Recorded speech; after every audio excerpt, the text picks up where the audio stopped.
බුදු අම්මෝ මොනවද බං ඒ ගෑණි ඔය ඇඟ පුරාම කොටාගෙන ඉන්නේ. චි කැතේ බෑ මල ජරාව. මට මේ ගෑනු කෙනාගේ මූණ මතකයි. මේ අර නැන්දගේ දුවනේ. අපි අඳුරන කරුවනද මේ? ඔව් සෝමනන්දගේ දුව. කවුද? අපි මේ සෝමක්කගේ දුවද මේ? ඔව් දුබායි වල ඉන්නේ? ඔව්. අම්බෝ චික් බලහන්කෝ හැටි මුළු ඇඟේම පච්ච කොටාගෙන අයියෝ අම්මේ ඔය ඒ අය වලින් රටවල් වල ගියාම ලංකාවේ ගතිය අමතක වෙනවා.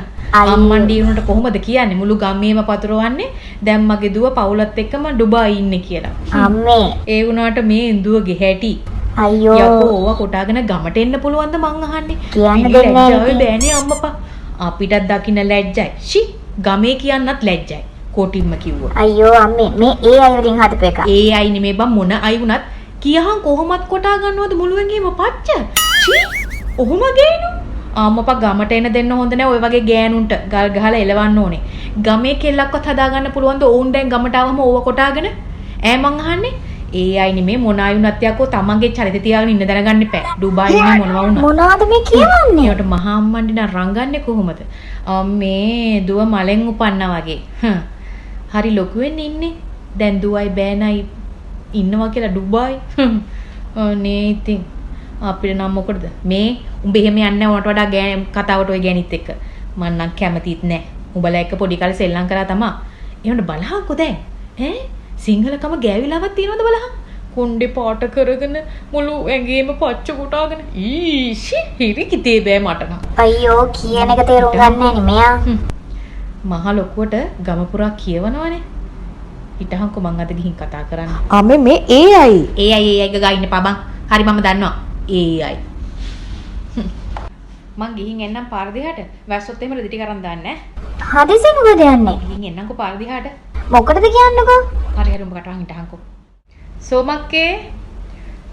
සෝමක්කේ එනවා. මෙයානේ මේ. මං ගෙට මාව ඕන් ඉතින්. හරි කවන්නේ. නිකන් අනේ මේ පාර පැත්තට ගියා. ඒ ගමම ඔයාවත් මතක් වුණා. ඉතින් ආවා චුට්ටක් කතා කරලා. අනේ කොච්චර දෙයක්ද? ඉඳ ගන්නකො ඉතින්. ඉතින් දුව එහෙම කතා කරේ නැද්ද ළඟකදී? එයා හැමදාම කතා කරනවා. කතා කරනවනේ. ළඟකදී එන්නේ නැද්ද? එනවා ලබනරුත් දෙනවා. හොඳයි නම් ලබන අවුරුද්දේ හොඳයි. මුණුපුරත් එනවනේ ළඟට. අනේ ඔව් අප්පා. ඇත්තට ඉතින් අපේ ළමයි එකට හැදුණනේ නේද? දැන් බලන්නකෝ වෙනස් වෙලා තියෙන විදිය.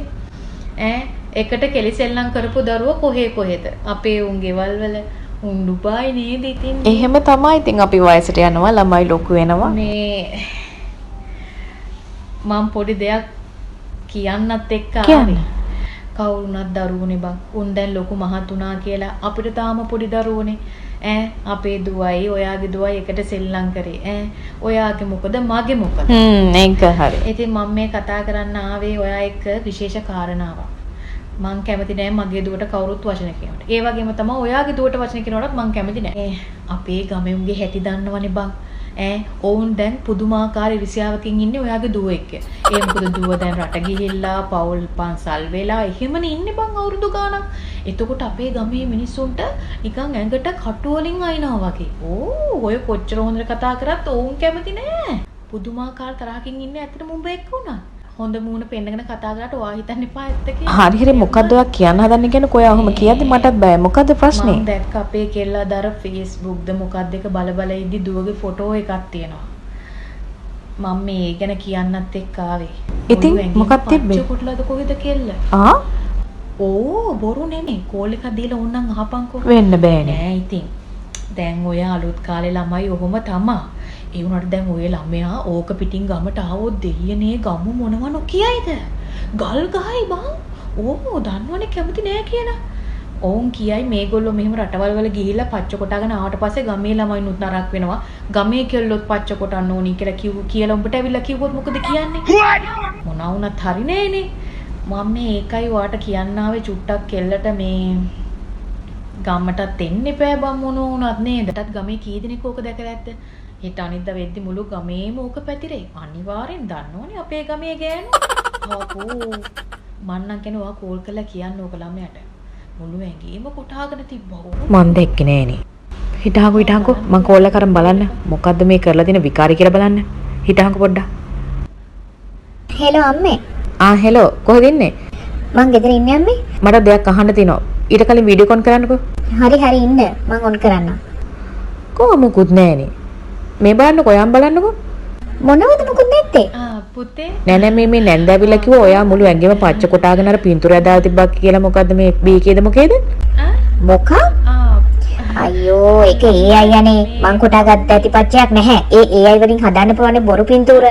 ඒකක් ඔය හදලා අප්ලෝඩ් කරේ. නෑ පුතේ අර FB එකේ තිබ්බ පුතාගේ ෆොටෝ එකක් ඒක අයියෝ නැන්දේ. පුතේ ඔයා දැන් ලබන අවුරුද්ද ගමටත් එනවලුනේ ඒකයි මං කෝකටත් අම්මට කිව්වේ.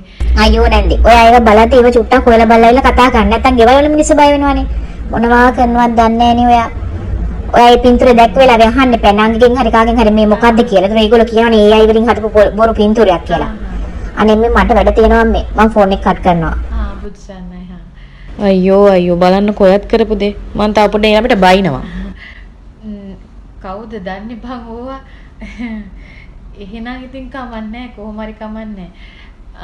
ඕ ඒ කෙල්ල කිව්වා මොකද්ද AI මොකද්ද එකක් කියලා. මට ඒක තේරුන්නේ නැහැ. අයියෝ බං උඹලා.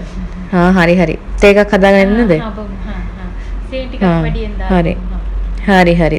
ගේන්නම් දාලා වැඩියෙන්. අපෝ අපේ කෙල්ල මට ඔක කිව්වේ නෑනේ අම්මපා. AI ගගා හිටියා කියලා. උඹ මට කිව්වේ නෑනේ අර ෆොටෝ එක බොරුවක් කියලා. මොන ෆොටෝ එකද? අර සෝමක්කගේ කෙල්ලගේ ෆොටෝ එක අර පච්ච කොටාගෙන හිටියේ. ඒ ෆොටෝ එක බොරුවක් කියලා මට උඹ කිව්වේ නෑනේ. ඇයි මං කිව්වේ AI කියන්නේ? AI කියන්නේ? AI කියන්නේ බොරුවට හදන ඒවානේ. ඇයි මොකද උනේ? ගොන් එළදෙන යකෝ උඹ AI ගෑවට මම දන්නවද මොකද ඔය AI කියන්නේ කියලා? සිංහලෙන් කියන්න තිබුණේ ඔක බොරුවට හදපු ෆොටෝ එකක් කියලා. අයියෝ රෙදි නෑනේ ඉතින් රෙදි නෑනේ. නෑ ඒකට ඔය ඔච්චර වලින් ඉන්නේ. ඇයි ඔය එක්ගින් කිව්වද? මම මුකුත් කියන්න ගියේ නෑ.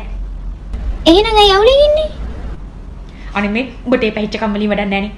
කියනවා නම් දෙයක් හරියට කියහන්. AI ගන්න නැතෝ කියන්න තිබ්බනේ උඹට. ඕක බොරු ෆොටෝ එකක් අම්මේ ඇත්තටම ඔහොම ගහලා නෑ කියලා. AI ගන්න. කොහේ ගහන්න බලන්න මට බලන්නේ.